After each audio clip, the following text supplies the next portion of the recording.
Another thing that I'm very, very passionate about is leadership here at the Academy. And we just talked about that, how leadership is the bread and butter of the Coast Guard Academy. We've been doing it since the Dobbin and the Chase. But back when I was a cadet, when you were a cadet, the Commandant of Cadets wore the leadership hat for the Coast Guard Academy. And what that did was put everything about leadership in his wheelhouse. But really, we talked about athletics and the dean, the academics. There's a lot of leadership, capstone academic projects, varsity sports.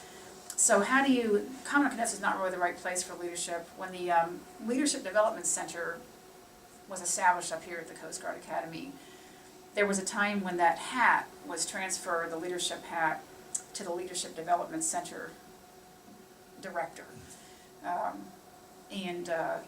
That I didn't think was the best fit either, because that's that Leadership Development Center was the 85% outwardly facing, really Forces Command entity that was underneath the Academy's cognizance. And I think that when they brought the LDC, the OCS, and all the training was established here, geographically it made great sense to do that.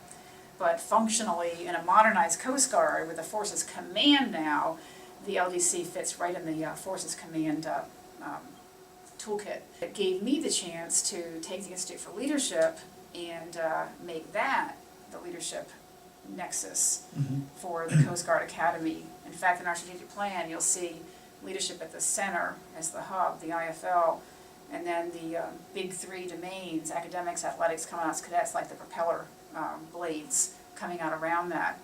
So it's perfect now with the IFL. It's amazing the amount of assessment they're doing this year. We're finally beyond the startup stage, 8 years into the Institute for Leadership.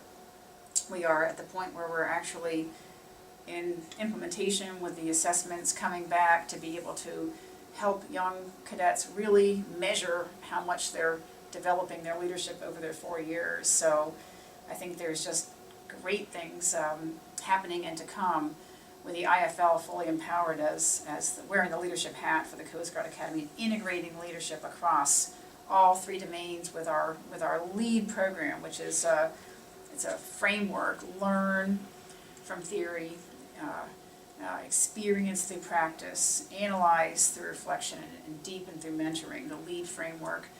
And we're assessing on that now and being able to show actual development, which is something that I'm not aware of any other institutions of higher education who are actually showing assessment in leadership development. And this was very interesting.